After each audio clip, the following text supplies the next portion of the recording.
You're listening to a Frequency Podcast Network production. What makes traveling this world so wonderful is experiencing all our differences. You land in a new place with new foods, a new language, a different history and culture, and some quirks. For instance, newcomers and visitors to Canada will experience everything this country has to offer, from natural beauty to two distinct languages, an unwavering love of hockey and curling, and... I lived through the bagged milk experience. Yeah. Who else here lived through bagged milk? You were a bagged milk household. Bagged milk familia. Oh, we're Yes. getting a lot of nods and claps. All right. Bagged milk, I am happy to report, could disappear. Whatever you think of bagged milk, and if you've ever encountered it, you definitely think something. This is a piece of Canadian culture. Could bagged milk really vanish from Canadian stores? How did bagged milk end up in Canadian stores in the first place? Is it really at risk now? And if it is, without bagged milk, who are we? I'm Jordan Heath Rawlings. This is The Big Story.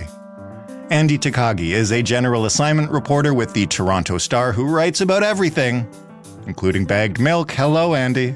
Hi.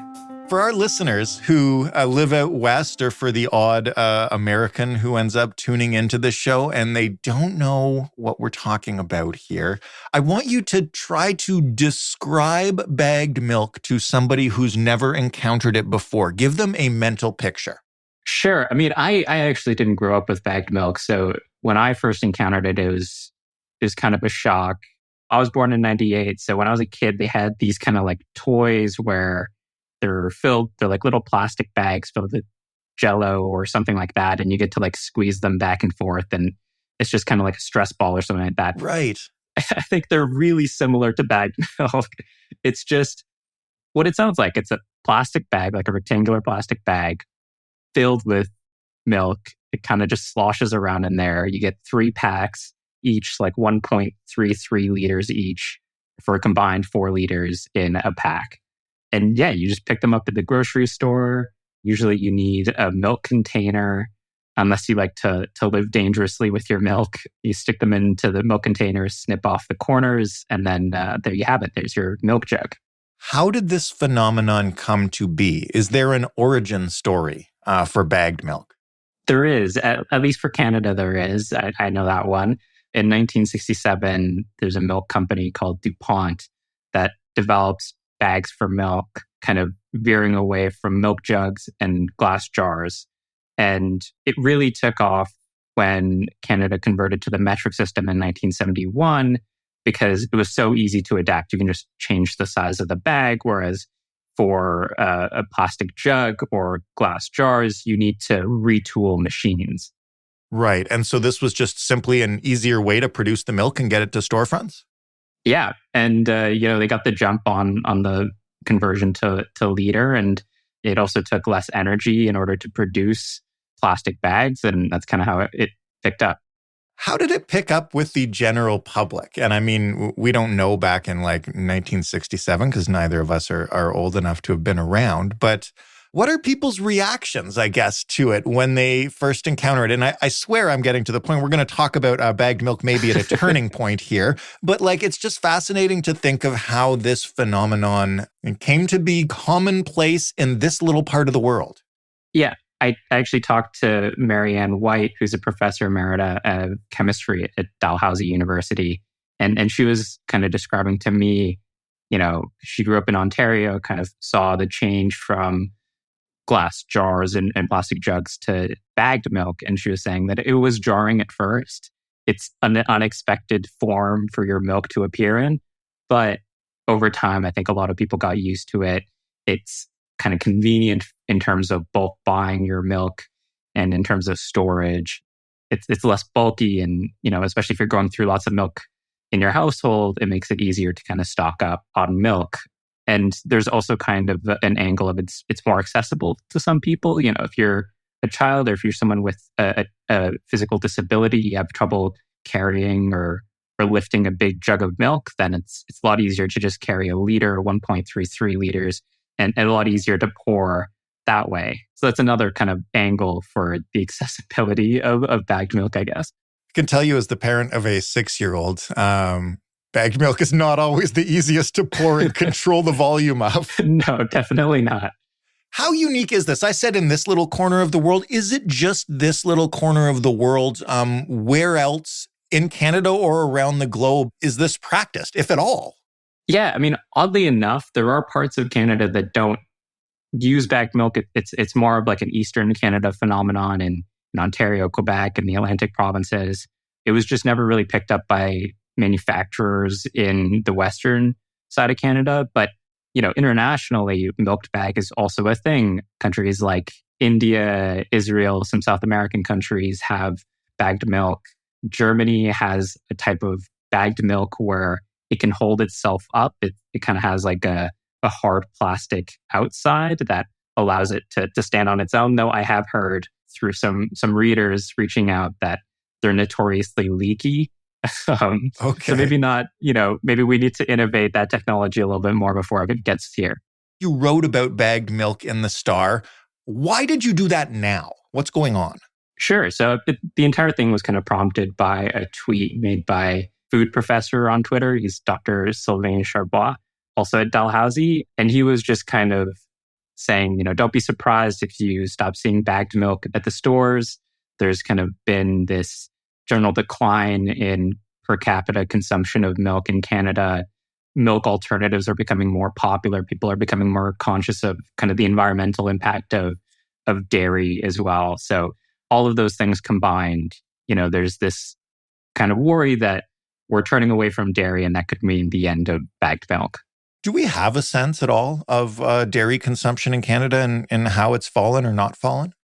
Not really. There's no kind of Statistics Canada database on how much milk we're going through. We know kind of how profitable the industry is and those kinds of figures, but we don't really know, the specifics of, quarterly dairy consumption by type of milk container in the country, right? Bagged per person. Yeah, exactly. So it doesn't get that nitty-gritty, unfortunately. When you started looking into it, though, and talking to, as you mentioned, experts in dairy, what do they say about potential changes to the format or even just the big question, the future of milk? Yeah, I mean, I think there's the sense that generally milk is on the decline, right? Like I mentioned, we have so many alternatives now and they're becoming cheaper and cheaper. If you're, just walking through the grocery store, you can notice that there's almond, there's oat, there's like every single nut variety has a milk variety as well. So there's more competition for the dairy industry. But there's a lot of power in Ontario's dairy industry as well, right? You see a lot of milk ads right on YouTube, on TV, and there's kind of still a big push for people to consume milk. And I don't think that's going to be going away anytime soon.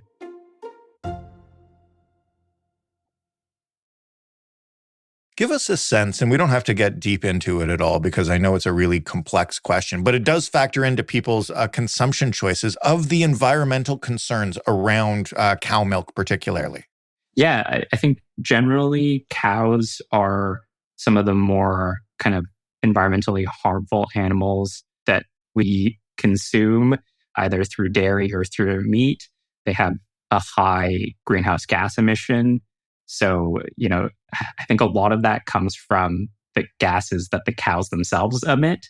And also in terms of the amount of land you need to keep up, a dairy farm or a cow farm. So in terms of that, like there is a big environmental impact. And I think that's a big reason why a lot of people are turning away from beef, besides the fact that it's becoming more expensive, is that it is one of the more kind of environmentally unfriendly sources of meat that you can buy at the grocery store. In terms of bagged milk as a format, I guess, is there concern that it will go away when you talk to the experts? Milk is one thing, but this particular way of delivering it. I talked to Mike von Massa, who's a professor at Guelph University, and he was telling me that, even if there is a decline in milk consumption, bagged milk is probably here to stay, at least for the foreseeable future, until there's some sort of innovation in the technology to create, plastic jugs, or to create a better way for recycling and reusing glass jugs. Those methods are still kind of expensive and kind of more intensive in terms of labor to create than bags of milk. Here's where we get to the part that fascinates me about this, because for such an innocuous thing, I mean, it's different for sure if you're from another part of the world or Canada, but bagged milk sparks strong emotions in people for some reason. When you wrote this story, what kind of reactions did you get? I got an email from someone who is 68 years old. She was saying that, she's a lifelong milk lover, goes through 2 liters a day, which I don't even know if I don't think that's healthy or humanly possible. But it was very impressive. But she was saying that, if bagged milk goes away, I don't know how I'm going to get my milk intake and how to keep it up. Like, this is the best way for me to get my daily fix of 2 liters of milk. And I thought, that's so fascinating to me as a person who actually doesn't really consume that much milk. What about some of the reactions, not to your piece, but to bagged milk itself by newcomers to the region, which you've kind of detailed, including some of my favorite are the athletes that come up here, because obviously lots of athletes drink lots of milk, and it's very different to an athlete from the American South or whatever. Yeah, I mean, I think people love to joke about it. I think it's kind of like a small point of pride for people from Eastern Canada that, we're different, we're weird, we're quirky, we have bagged milk.